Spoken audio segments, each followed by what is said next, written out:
Go. That's so annoying.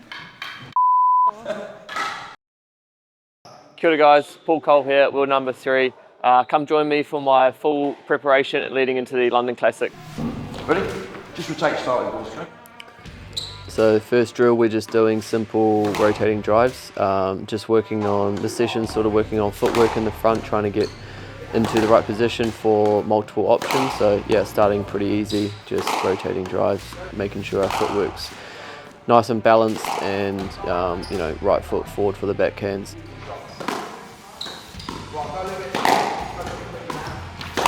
This session's all about sort of getting into that attacking position, so we basically want to use our right foot. If we do go left foot, it's more of, in our mindset, a defensive position. So you know, if we're trying to attack or trying to get onto the ball and be aggressive, it's always you know, right foot on the backhand, left foot on the forehand. Right, add in drop shot, okay? 2 drives, 1 drop. 2 drives, 1 drop. Next, we are adding in the drop shot, so just trying to be in the same position for the drive and the drop, just for, you know, the simple deception, not overcomplicating it. So here we're doing 2 drives and then a drop shot, and again, it's just all about footwork and racket preparation, trying to have it the same for the drop and the drive, just to keep things nice and simple.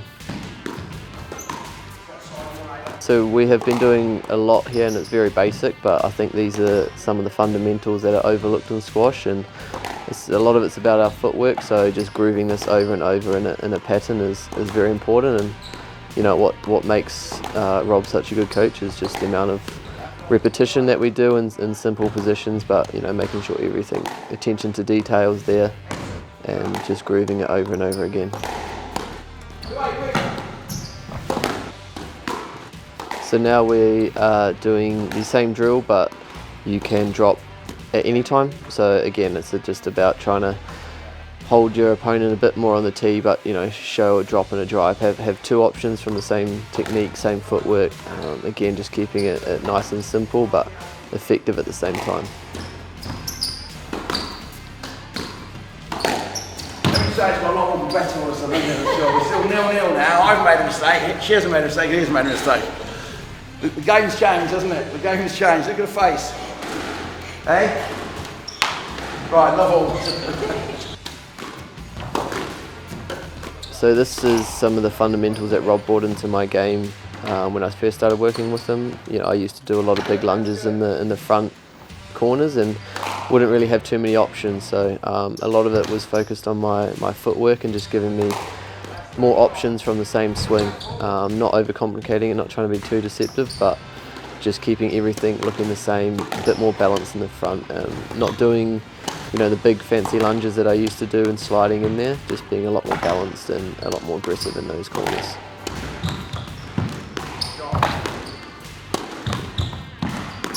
Oh, that was good. Better, wasn't it? Yeah? Right, just do some volleys, rotating volleys. Okay? So rotating volleys, and then we do some touch the wall, okay? And we're going to add in volley drop as well then. All right, it's a bit of a mix, right? So now very similar, again just grooving the backhand volleys. It's a fundamental area in the way people control a game of squash. So yeah, just it's not nothing too fancy, nothing too hard, but we're just grooving that position, very key position, over and over again, getting the fundamentals right, and then we'll build in more shot options later on. Probably in front and then coming around that way. Yeah. So just rotating around there. Okay, 2 shots. So now we're just adding in a little bit more movement with a shot and go. So backhand volley, go across, touch the wall. Again, it's not too high a pace. You can see we've got plenty of time. Again, just grooving in the technical aspects of it, but just adds in an extra layer of movement.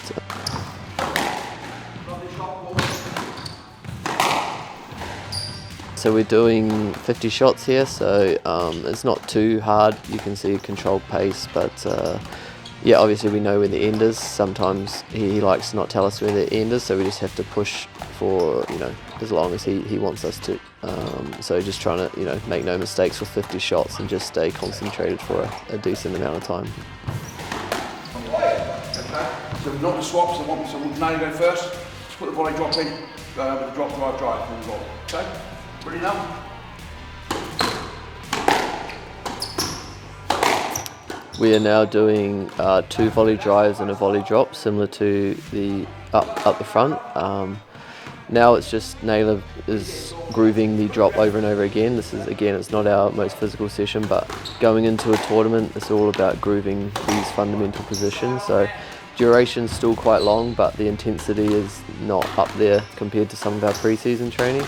But still, you know, there's a lot of movement and a lot of grooving. One area which, again, going into a tournament we like to do, just hit balls over and over again. So we're very familiar with these key positions.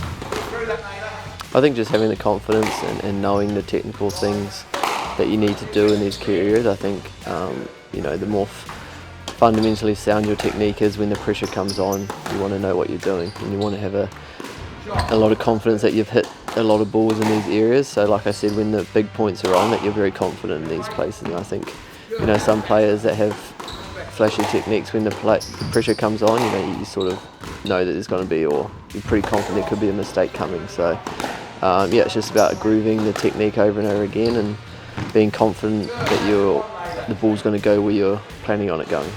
Same thing now.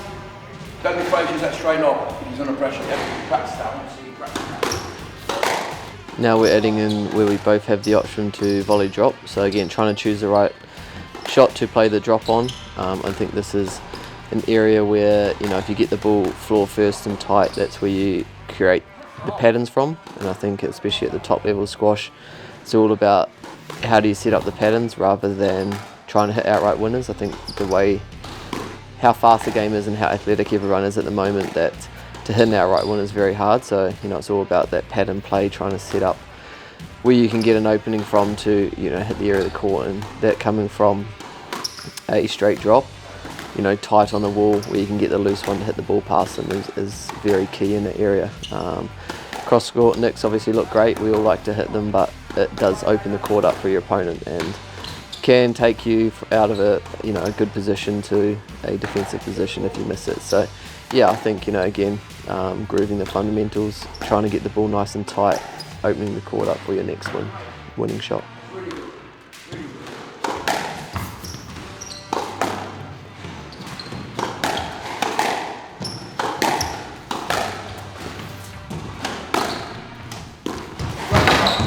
Six all. Good shot, that. Very good shot. Let's go. That's so annoying.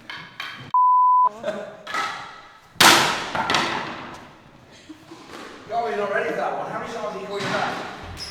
That little trick. What a Nele. So that is the first half of the session done. Going to do a one-on-one with Rob now. Nele's going to go stretch, cool down, yeah, and we're going to work more on the same sort of thing, movement to the front, getting those positions grooved for London Classic next week. That was an easy session. That was a pretty easy session. Because all I'm trying to do is sharpen the guys up a little bit. We're just doing some straight volleys, some volley drops. Not a lot of movements. They're both playing London Classic. I mean, Paul was over last month. We did a tough week. Nele was over as well on her own. She did a week and that was tough. So that was a simple session. I'm now going to do half an hour with Paul. Again, there's a bit of stuff we're working on front left and a bit of movement into the front left as well. Same principle what we're working on with Nele on court, front, backhand. Rob's feeding one straight, one cross court. I play a forehand drive and then move across and get my feet in position for a straight drop or a straight drive. Rob's obviously feeding different paces and heights here, so I've got to adjust my footwork.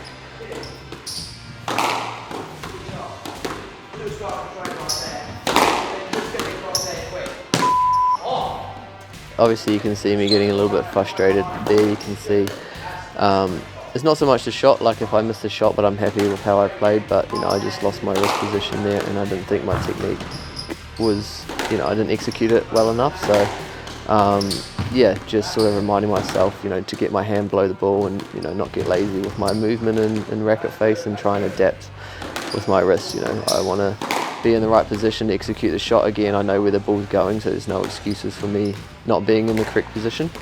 So yeah, just, you know, reminding myself to put that effort in and don't get lazy in my movement so I can play the right shot with the right technique.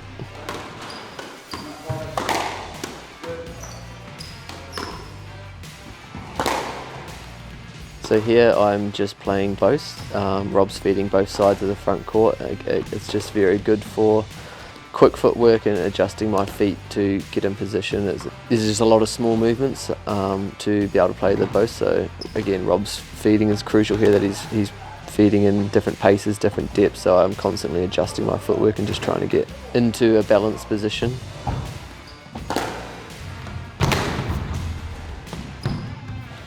So this is a Ghost, yeah, rather than touch the back wall. And you're coming on that leg, bang, and then back out, nice and smooth, okay? Go. Smooth. This next drill is another shot and Ghost, where I'm just playing a simple counter drop in the front right, and then going back, ghosting back of the service box. Again, it's just grooving patterns. Like I said, I was struggling with my right foot, so we're just trying to get a bit of confidence in that full lunge, stay stable, come out smooth. So yeah, it's just again, simple pattern drill, but physically quite hard, and just having to be balanced in both corners. Obviously, I dive a lot, but this sort of movement here, just trying to get more balance when I'm moving full pace and under pressure. So this type of training that Rob's very good at, feeding high-paced random thing, just gets me moving my feet a lot quicker, reading the game better.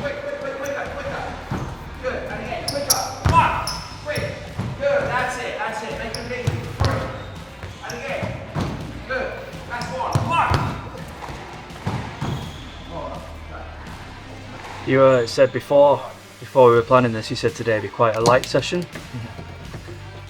So you also asked me when we're finishing, when we're starting. I have no idea. It doesn't tell us when we're finishing, but just got to push. So it's good. Enjoyed it. Thank you guys for watching. I hope you enjoyed it. This is what a preparation for a big tournament on the PSA looks like. Hope you can take it into your own game and learn something from the master himself. It was a light session too, to be honest. I'm still standing at the end, so it's light.